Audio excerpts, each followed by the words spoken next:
Have you ever been haunted by a question? I mean, truly haunted. The kind of question that follows you into dreams, that taps on your shoulder while you're trying to work, that sits with you in the quiet moments of the early morning. It might be a grand, cosmic question like, what is my purpose? Or something frustratingly practical like, why does my team keep hitting the same roadblock every single quarter? This relentless pursuit of an answer, this inner itch that can only be scratched by clarity, this is one of the most fundamental energies of the human experience. In the language of human design, a remarkable framework for understanding our energetic blueprint, this is the energy that is called simply Gate 4. Tonight, we're going to explore this beautiful and sometimes maddening energy. We're going to look at its power, its pitfalls, its ultimate surprising purpose. Now, human design can seem complex at times, with its charts, channels, and centers.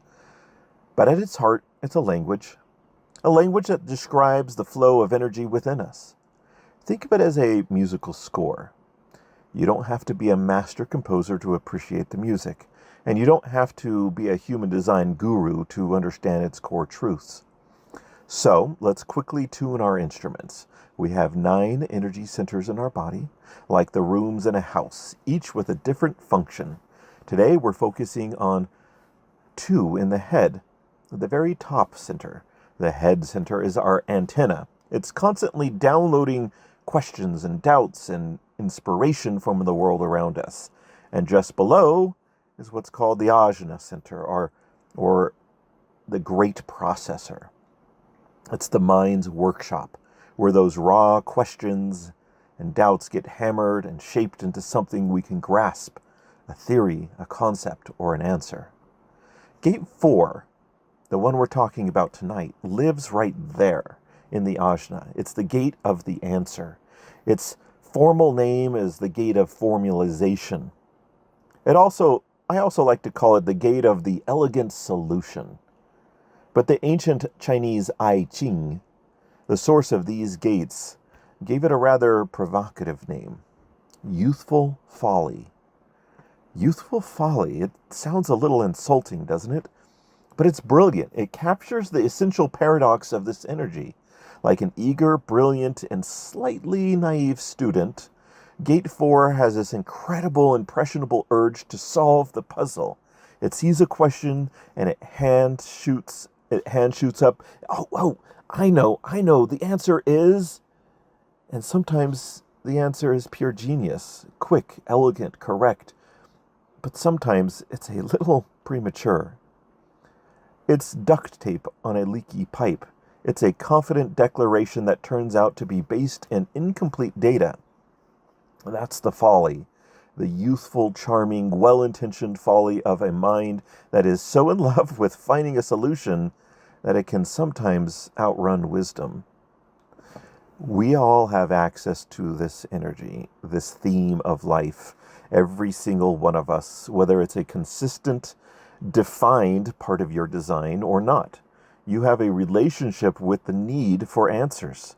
The question for us tonight is, what is the quality of that relationship? Think of an energy in your life, including this one, as having 3 sliders, like on a mixing board. The first is intensity. How strongly do you feel the need for answers? Is it a quiet hum in the background or a roaring fire that consumes you? The second is frequency. How often does it show up? Is it a constant companion analyzing everything from your grocery list to the global politics, or does it only flare up during perhaps just a crisis? And the most important slider, the one we have the most influence over, is quality. What is the quality of the answers you seek and offer? Are they expressed with patience and compassion, or with anxiety and judgment? This spectrum of quality is where our own growth lies. At its low frequency, its shadow, Gate 4 expresses as intolerance. At its healthy, integrated frequency, its gift, it becomes understanding. And its very highest, most transcendent expression, it reveals its surprising and sacred purpose, forgiveness. Let's walk the path together. To understand Gate 4, we have to meet its partner. It doesn't exist in a vacuum. It's part of a channel, a complete circuit of energy, connected to, in this case, Gate 63 in that head center, the antenna. And it's often called the Gate of Doubt. Gate 63 provides the fuel. It's the cosmic what if? It's the pressure of skepticism that asks, is this pattern reliable? Can this be trusted? I'm not sure. I doubt it. Prove it. It generates the very questions that Gate 4 is dying to answer. They are a perfect pair. The question and the answer. Doubt and logic. Wondering. It's that sort of wondering doubt. Not like, oh, I can't believe anything you say sort of doubt. It's wondering. I wonder what happens. One cannot exist meaningfully without another.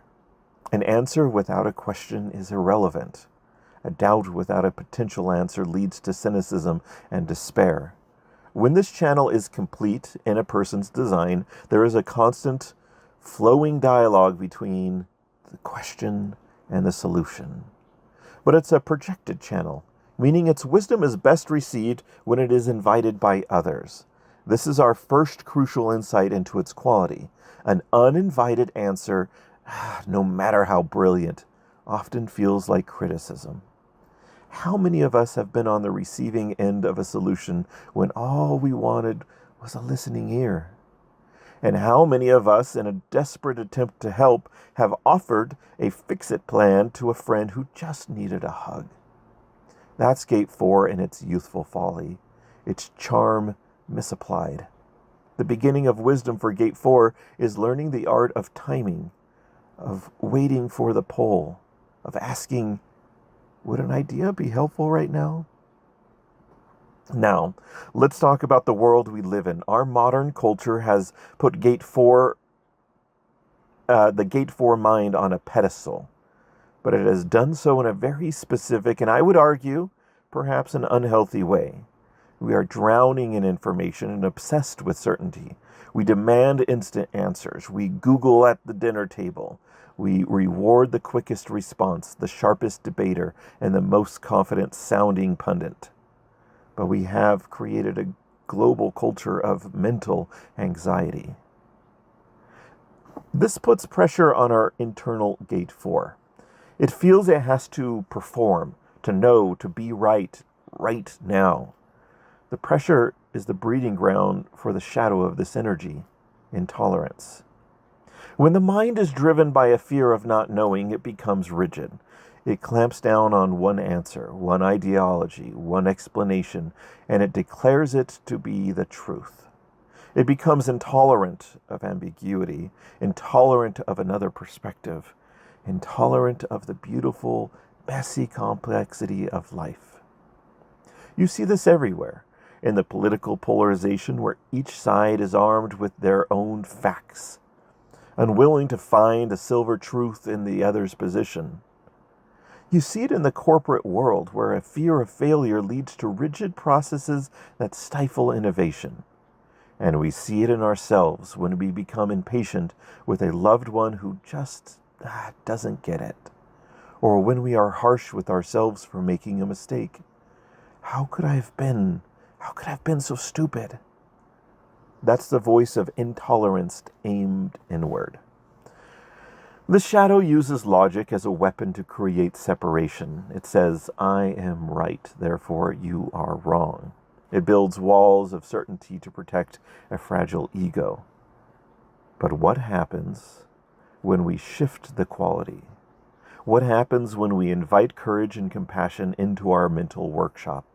The shadow of intolerance begins to transform into the gift of understanding. Understanding is so much more than knowledge. Knowledge is collecting facts. Understanding is connecting them with the heart. It's the ability to hold multiple, even contradictory ideas at once and find the larger pattern that contains them. It's the intellectual humility to say, tell me more. I want to see the world from your eyes. A person operating from the gift of understanding doesn't just offer an answer, they build a bridge. They can take a complex subject and make it simple, not to show how smart they are, but because they genuinely want to share the light of clarity. They are the patient teacher, the wise mediator, the friend who can listen to the whole confusing story and reflect it back to you in a way that suddenly makes sense. Now, many of those high qualities aren't the energy of Gate 4, but they impact the other gates that do these things because of a healthy Gate 4. I hope we see that distinction. They still love logic, but their logic serves love. It seeks to unite, not divide. As the great Stephen Covey, who understood this principle, deeply taught, quote, "Seek first to understand, then to be understood." That is the mantra of a healthy Gate 4. Here's a poem. We'll call it The Map Maker. The young man drew a map of God with lines of logic crisp and clear. He penned each law, he marked each road, and banished every doubt and fear. Here is the path, he proudly cried, and all who stray from it are lost. He built a fortress for his pride and calculated every cost. An old woman with withered face smiled softly at his perfect chart. "Your map is a beautiful place," she said, "but it has no room for a broken heart. It has no room for a winding trail of a soul that learns by getting lost. It has no room for the tears that fall or for the grace that pays the cost." The young man scoffed, his reason sharp, but as the years began to turn, he found his own life's twisted warp had lessons logic couldn't learn. He failed, his heart did break. His perfect map was torn and stained, and in the sorrow, for God's sake, a different kind of wisdom reigned. He learned that love's wilder land than his straight lines could represent. He learned to hold a trembling hand on messy journeys heaven sent. Now old himself, he draws no maps. He simply points towards the sun and whispers, "Trust the sacred gaps. The path is walked, not neatly drawn. And the truest answer you will find is the love that understands." The journey from the the journey from the map maker's intolerance to the old man's understanding is the journey of a lifetime. And it hinges on one of the most profound questions we can ask ourselves. What is the proper role of the mind? Our culture usually tells us that the mind is king. Human design and indeed ancient wisdom traditions offer a radical alternative. The mind is not king. It is not our inner authority for making decisions. It is a brilliant power and an essential member of our inner council. Imagine your inner authority, your core decision-making wisdom, whether it comes from your gut feelings, your emotional clarity, or your intuition, is the head of your council. Gate 4, your logical mind, is the chief strategist at the table. Its job is to gather the data, analyze the options, present possibilities, and formulate plans. This is an incredibly valuable role. But the final decision, especially on the big questions of life, who should I marry? What work will fulfill me? Is this path right for me? That decision belongs to the head of the council. This is the sacred partnership. As it says in Scripture, we are to study it out in our mind and then ask it if it be right. We do the mental homework. We let Gate 4 formulate its best possible answer. And then we present it to that deeper, quieter place within us. That connection that is most refined to the divine. And we listen. When your mind understands its role to be a brilliant counselor and not a burdened monarch, it relaxes. The frantic pressure to have the answers dissolves. It can do what it does best by Well, play with the possibilities, explore ideas with curiosity, and offer its finding with grace, knowing it is part of the wise, loving team. And this is where we touch on something eternal. In this framework of human design, as beautiful as it is, it's a language pointing to a deeper truth. Each of these 64 themes, these 64 gates, in its highest expression, reflects an attribute of a perfected divine consciousness. When we speak of a highest expression of a gate, we are describing a Christ-like quality. So what is the expression of gate 4? This energy of youthful folly and logical answers, at its highest expression.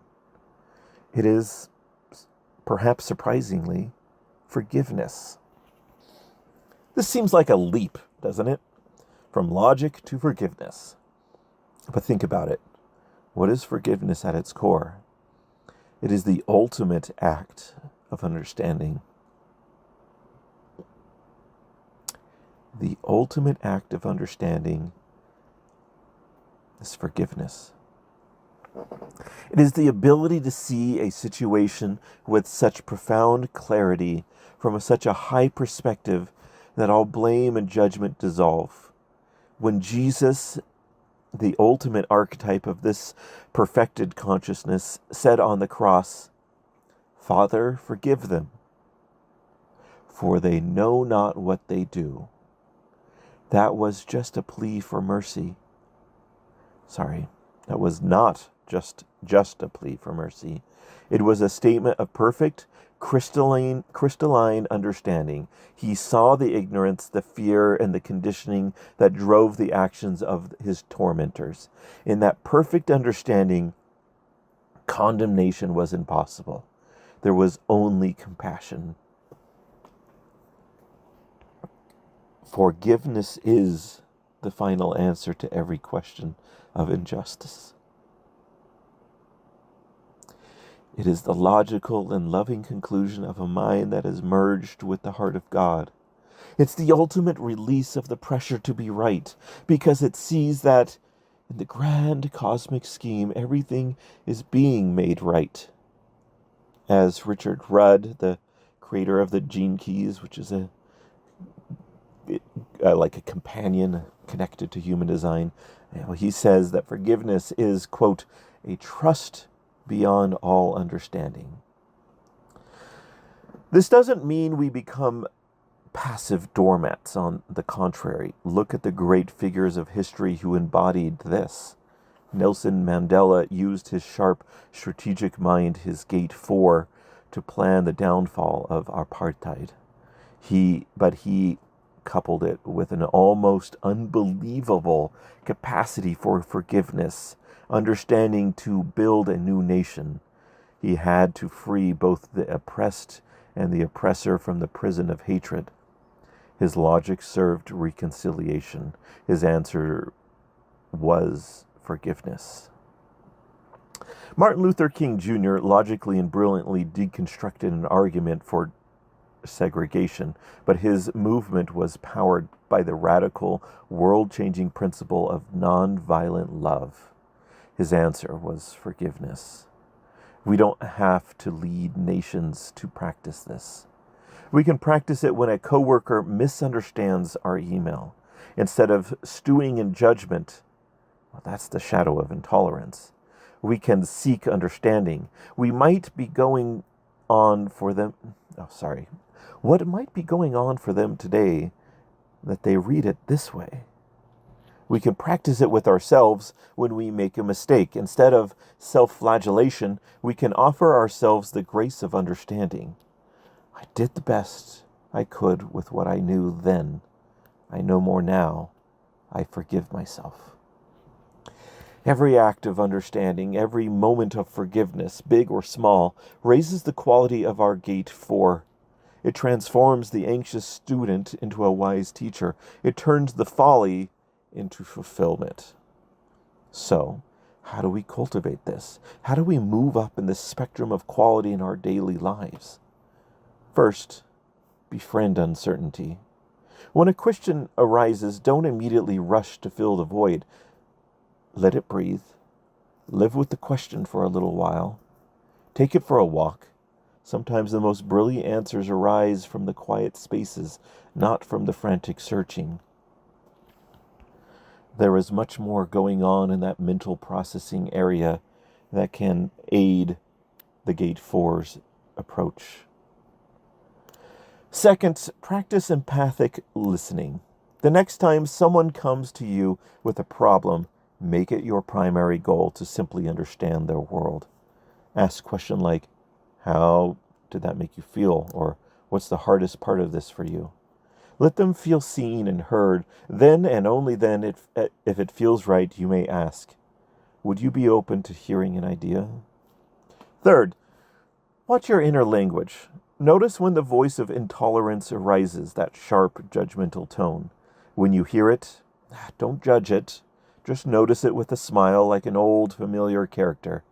Ah, there's my inner know-it-all again. And then gently invite that voice of understanding to join the conversation. Is there another way you see this? A kinder way? And finally, connect your mind to a higher source.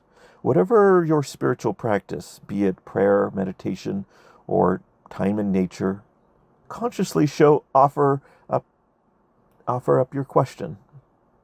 Use your brilliant mind to formulate the most honest, searching questions you have, and then release them. Trust that an answer will come in the right way and in the right time. This builds the muscle of faith, the ultimate antidote to mental anxiety. I want to share one last story. It's about a scientist, a brilliant logician, whose life was dedicated to finding the theory of everything. He filled blackboards with equations, his mind a whirlwind of Gate 4 energy. He grew old in his pursuit, becoming ever more isolated and frustrated. His children would visit, but he was distant, lost in his formulas. One day, his young granddaughter, who he hadn't seen in a while, came to his study.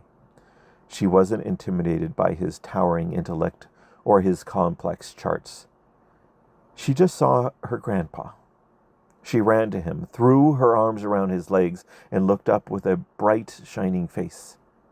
"Grandpa," she said, "I love you." In that moment, the scientist described all his equations, all his theories, all his frantic searches for the ultimate answers. It just dissolved. He looked down at his little girl and with vast, complex universe he had been trying to capture in his mind was suddenly held perfectly and simply in that one pure feeling. The answer wasn't an equation. The answer was love. That doesn't mean life's work was meaningless. Not at all. His mind's journey was that brought him to that very moment of surrender, that very moment of receiving a simpler, more profound truth. This is the ultimate journey of Gate 4.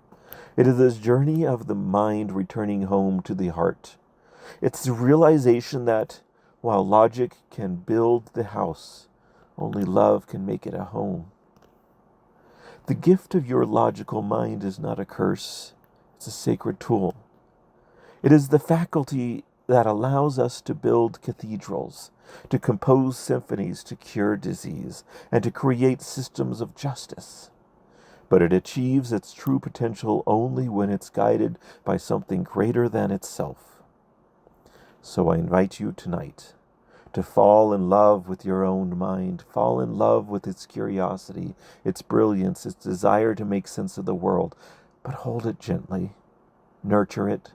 Don't let the world's pressure turn it into a source of anxiety. Teach it that its worth is not in being right, but its capacity to grow, to learn, and to connect. The next time you are haunted by a question, let it be a sacred invitation. An invitation to research, yes. To analyze, of course. To formulate, absolutely. But also an invitation to listen, to feel, to trust, and to ultimately surrender into an understanding so vast, so compassionate, that only possible response is forgiveness. For in the end, the most elegant solution to any problem, the final answer to all our deepest questions is always and eternally love.